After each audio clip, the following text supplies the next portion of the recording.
This video is brought to you by John Robson Guitar Tuition. If you enjoy the content, please consider supporting the channel by enrolling on a course, purchasing some guitar lessons or a t-shirt, or you can join my Patreon. Now, on with the show. Hello chaps, welcome once again to John Robson Guitar Tuition. As always, I do hope you're well. Okay, so it's Tuesday again, and that means it's a top 5 video, and it's been a while since I've done this kind of top 5 video, where I'm talking about YouTube channels that I watch. I've done 3 videos so far over the past year and a bit, where I'm talking about, my 5 favourite YouTube channels at any given time, and I thought it was time to do another one. So today we're talking about my top 5 YouTube channels that I'm watching, as of, where are we now, September 2021, starting with The Daily Doug. Yes, this is a channel that just cropped up in my suggestions a few months ago, and I've been watching him ever since. Doug Helvering with his show The Daily Doug. As you can tell, he puts up a video every day.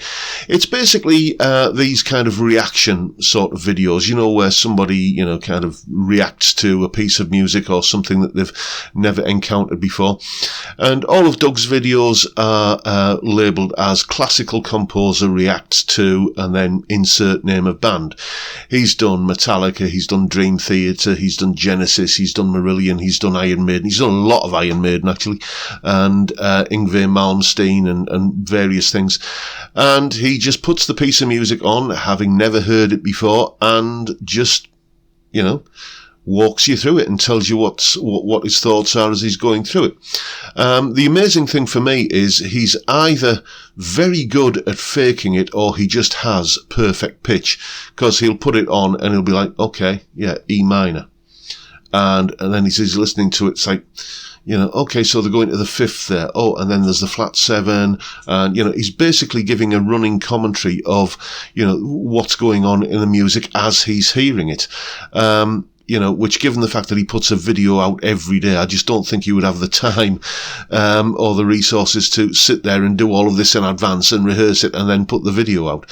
So it genuinely seems to me like he's just able to listen to a piece of music and hear what's going on, what key it's in, what the chord changes are, what modulations are happening and everything. A real clever clogs, basically, but, such a nice bloke as well. His style of delivery is, like all of the people I'm talking about here, is engaging and interesting and a fun way to spend, the 10 or 15 minutes it takes to watch your average YouTube video. I can highly recommend this channel. You learn stuff, you figure out, you kind of discover music that you hadn't necessarily thought of listening to before, and, it's just, good fun to watch somebody who is obviously so well versed in his subject that he's talking about. Yeah, so The Daily Doug. Next. CGS. Yes, indeed, CGS. It's a channel I've been watching for years. Mike at China Guitar Skeptic. I've been watching this channel for years, and recently I've got to know Mike, and he's a top bloke, I have to say. He invited me to his British Boutique Guitar Festival a few months ago, but unfortunately circumstances were such that I couldn't go. But yeah, nice chap, and I'm sure you all know about Mike's channel, but just in case you don't, basically what he does is he reviews guitar equipment. Plenty of channels out there doing that, but Mike does it really, really well. And, he's not like some new YouTubers whose names I shall not mention, that, always give a glowing review to every product they encounter. If Mike doesn't like something, or if Mike can find fault with it, or if he can, say, well, yeah, it's okay, but it, yada, yada, yada, and explain what its shortcomings are, he will do that. He's, you can trust his opinions, basically. Maybe you might disagree with them, but you can trust the fact that his opinions are genuinely what he thinks of a piece of equipment. He does a live stream every Sunday, and I've been on there a couple of times, just in the chat, and I'll try and get on there every week if I'm not in the middle of Sunday lunch at the time. But he's a fun guy, you know. He, again, engaging, interesting style of delivery, and, you know, reviews a lot of stuff which is relevant to us guitar players. So if you didn't already know of Mike's channel, go and check him out. All of the links to all of these channels are down in the description. Next. The Classic Rock Show. The Classic Rock Show. Now, what is this all about then? Well, it's a covers band. But to describe the Classic Rock Show as a covers band is a bit like describing some Russian oil oligarch's super yacht as a pleasure boat. You know, they are the epitome of what a rock covers band should be. You know, their YouTube channel is full of their performances from what they look to be kind of performing in theatres and town halls around the UK. Those kind of, you know, let's say 2,000 or so seat venues, and they pack these places out. You know, they do breathtakingly accurate renditions of all the good stuff, basically, you know, from the Beatles to the Eagles, Deep Purple, Black Sabbath, Led Zeppelin, Steely Dan, Dire Straits, as I say, all the good stuff. And as I say, breathtakingly accurate, Van Halen as well, breathtakingly accurate renditions of all this great classic rock music. Now, some people have a bit of a problem with this and saying it's unoriginal and, you know, it's why don't they go out and do their own original material.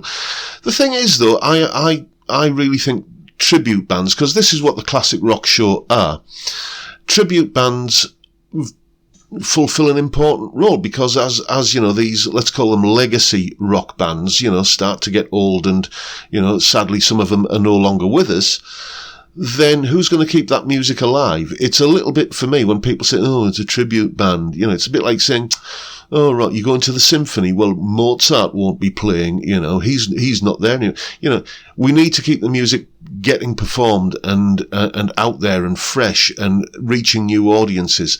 And, you know, bands like this provide an important, vital service in doing that. And they are damn good at their job as well. So yes, if you like classic rock, you'll love the Classic Rock Show. Pete Thorne, I think, is still playing with them at the moment. So that tells you something about their, you know, their caliber. If, you know, essentially a rock covers band can get on the phone to a guitarist of the caliber of Pete Thorne and say, will you come and play some gigs with us? And he's on the next plane over.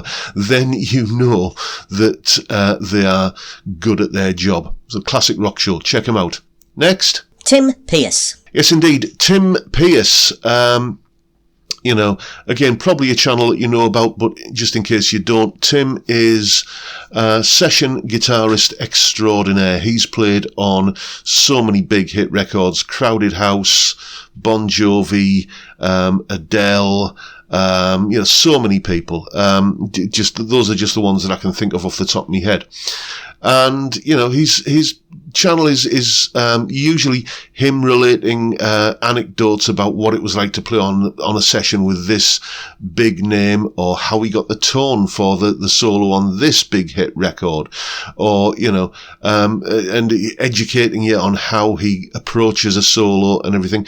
He's got a deceptive style. You listen to him playing and you think, well, yeah, that's pretty simple. Yeah, that's nothing out of the ordinary. And then you try and play what he played and you think, oh, okay, yeah, that's why you're the top session guitarist and I'm not. You know, he has this phrase that he's used a few times in his videos. He says basically his talent is for playing the simplest part in the world like his life depends on it. And, you know, you listen to him soloing and it's very sort of conversational and melodic and tuneful and serving the song, as you would expect from a session player.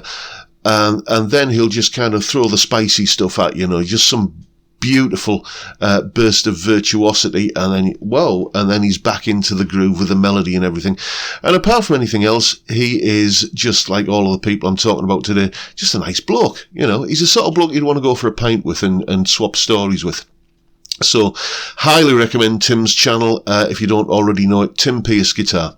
Next. Guitar Max. Okay, Guitar Max. Yeah, another guitar review channel. I don't think Max does much in the way of music education, but he's always putting videos up about affordable brands of guitar. And like me, he's a bit of a fan of Harley Benton guitars.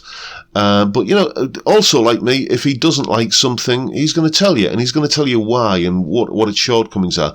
You know, he's introduced me to a couple of brands of guitar that I'm going to be checking out on the channel at some point in the near future, so keep your eyes peeled for that.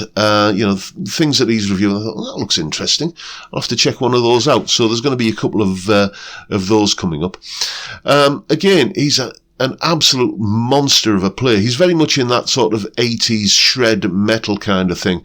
I wouldn't describe his style of playing as, you know, the kind of, you know, the poodle-permed, spandex-clad hair metal sort of stuff. He's more of I would say, you know, if you like Satriani, if you like Steve Vai, then you're probably going to like the sort of stuff that Max does. He's an absolute monster of a 80s metal shredder. And, you know, but he can also dial it back a bit as well. He's put up a few videos, in recent months where he's trying to kind of, you know, play a little bit more, bluesy and more soulfully. And he's making a damn good job of that in certainly in the videos I've seen.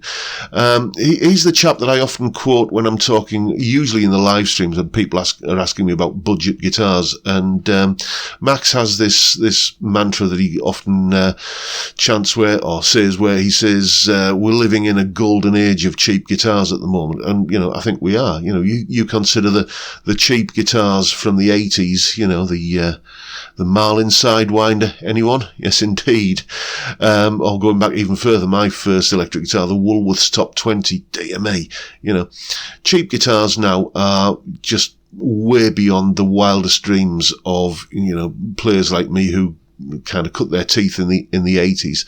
And he loves to bring these cheap guitars, these budget guitars, these value guitars, let's call them, to a wider audience. So if you're looking for some recommendations on, you know, a great guitar and you don't have a lot of money to spend, then you might want to check out his channel. So there you go, folks. Those are the 5 YouTube channels that I'm spending a fair bit of time watching at the moment. Maybe you know all of them, maybe you know one or two of them, maybe you don't know any of them, but I can highly recommend any of the ones in there that you're not already aware of. And that is pretty much it for today, folks. I hope you've enjoyed the video and found it useful and somewhat entertaining, at least, because that is, after all, the point of it.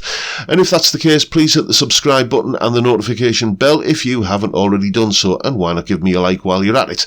Don't forget the live stream Friday 5 PM UK time, where we drink beer and talk about music and guitars and all manner of other stuff. It's a great way to kick off the weekend. I would love to see you there if you can make it. But for now, I'll bid you all a good day and say thank you so much for watching. Thank you for your time. Look after yourselves, folks. Stay well, stay safe, and above all, stay sane. Bye for now.